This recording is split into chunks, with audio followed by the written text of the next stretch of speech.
So the other day, Disney CEO Bob Iger was quoted in an article by IndieWire discussing the future of the MCU and specifically talking about whether or not they should go back to focusing on well-established characters or instead focusing on newer characters. Now, I find it kind of funny because the title of the article talks about like Bob Iger questions, MCU sequels, and I've seen some people taking this, I feel like, out of context and making it more about, oh, they're wanting to ditch old characters and stop doing sequels with old characters and focus solely on the new ones. And that's not what he says in the article. You can go read the article on IndieWire, but he specifically more talks about how, that there's really nothing wrong with Marvel at the moment is pretty much what he said. I know some will disagree with that, and that's a topic for another day. But he does talk about how, they do well with sequels, but he does mention as well that while, there is the opportunity for them to go back to that well and focus on older characters, he does say that over the next, I think, about 5 years or so, probably more than that, knowing how well Marvel plans out their universe, that they're going to focus more on new characters, which, I mean, we've pretty much already seen at this point. I think that's really kind of what Phase 4 was really about. Whether you felt like it progressed the universe or not. I know there's a lot of debate on that topic, which I'll probably get into at some point. I know that Phase 4 very much was about putting to rest the old guard, so to speak, and allowing the new guard to kind of rise up and take focus and take the spotlight. We had older characters that have already been established, like Sam Wilson, Wanda Maximoff, so forth, kind of getting the spotlight. But even then, they were always supporting characters anyways. They were never like, the leads in any movies. They were important characters, don't get me wrong, but they weren't the main characters. Sam Wilson was never a main character of Captain America. That was Steve Rogers. It's like Scarlet Witch has always played a supporting role in any of the Avengers movies, or like Captain America Civil War, for example. She was a supporting character in that movie. But it's like now they've been able to get the spotlight. They have been given their own shows, and obviously, like, Sam's getting his own movie. And obviously, Phase 4 is really focused more on brand new characters like Moon Knight, Miss Marvel. You had Hawkeye with Clint Barton, but the show also heavily focused on Kate Bishop and kind of the passing of the torch, so to speak, from Clint to Kate.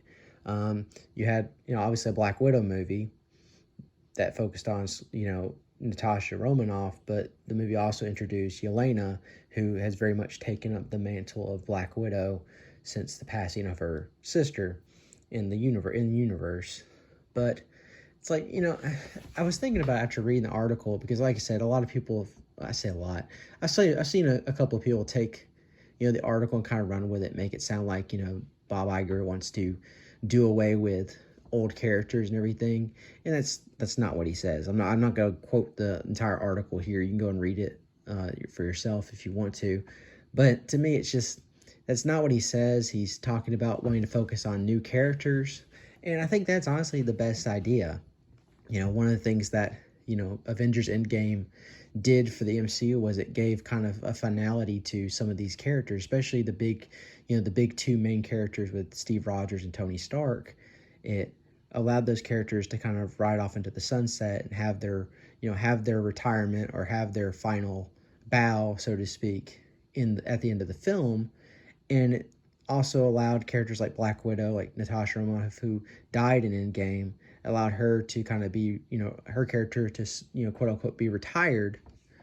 And as well that, we've seen in the MCU in Phase 4 that they've slowly started to kind of transition, some of the older characters like Bruce Banner, Clint Barton, allowing them to kind of pass their roles as heroes on to the next generation or the next hero in line. Bruce has passed on really the Hulk he's kind of slowly passing on his Hulk responsibilities more to his cousin, She-Hulk, while Clint is obviously finding a protege in the form of Kate Bishop. Even like newer characters like Captain Marvel, I think that at some point I could see her, passing the torch completely on to Miss Marvel. Not that she's going to become the new Miss Marvel, but that she's going to become like I'm sorry, not new Miss Marvel, but the Captain Marvel, but that, kind of the responsibilities that, Carol has now currently in the universe, I could see those roles slowly being passed on to, Kamala as as she grows and as she matures as a hero. But I don't know. It's just, I feel like it's honestly it's best for the MCU right now. Like, one of the things that I feel like the MCU does better than the comic books. And again, this is one of those little hot takes. That's just kind of an opinion. I'm not saying necessarily it's better. There's a reason why the comic books don't do this, because they're never ending stories essentially. Whereas the movies, because of the actors and because of how the universe is structured, there does have to be somewhat of an end in universe to these characters. And so I think being able to retire these characters, even if I know there's always rumors. I haven't looked at, I don't know any leaks or anything talking about like Secret Wars or any of that stuff, but Secret Wars very much is kind of the Crisis on Infinite Earth for Marvel, essentially. Like the 2015 version at least was, where it kind of not necessarily reset the Marvel Comics universe, but it did kind of give Marvel the ability to kind of change some things up and tweak a few things without going like full reboot. But I could see Marvel Studios doing something more similar to Crisis by, using it as an excuse to kind of maybe bring older characters back. Though I don't necessarily think they will do that. There's a possibility they could bring someone like Steve Rogers back as a young version, but I don't see them like replacing Sam as Captain America anytime soon. And honestly, I don't want them to. I think Steve's story, his end in Avengers Endgame, was done perfectly. And I honestly don't want to see him come back right away, because I feel like it just kind of diminishes what that ending was for him and for, his time with Peggy and everything. Same with Tony. It's like, I would love to see Tony start back as Iron Man, but at the same time, Robert Downey Jr. is getting closer to 60 each and every day. And, they would probably end up having to recast some of these actors. And if you're going to do that, I would say just wait. Wait a little bit longer. Give us like a decade. We had a whole decade with a lot of these characters. So let's put a decade in between the last time we saw them until they, recast them and bring them back. Put about a decade in between those times and then bring them back. But I don't know. It's just, I feel like a lot of people might take that out of context and just, say that Marvel Studios and Disney don't ever want to like touch older characters. And I mean, even like Bob Iger mentions that, they've got a catalog of like 7,000 characters that they can explore and talk about and discuss and make movies and shows and, shorts about.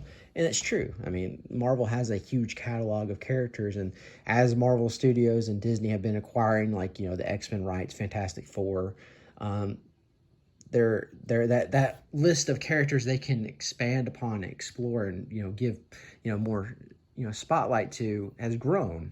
And I think that over time they should focus more on these newer characters and let the older characters retire.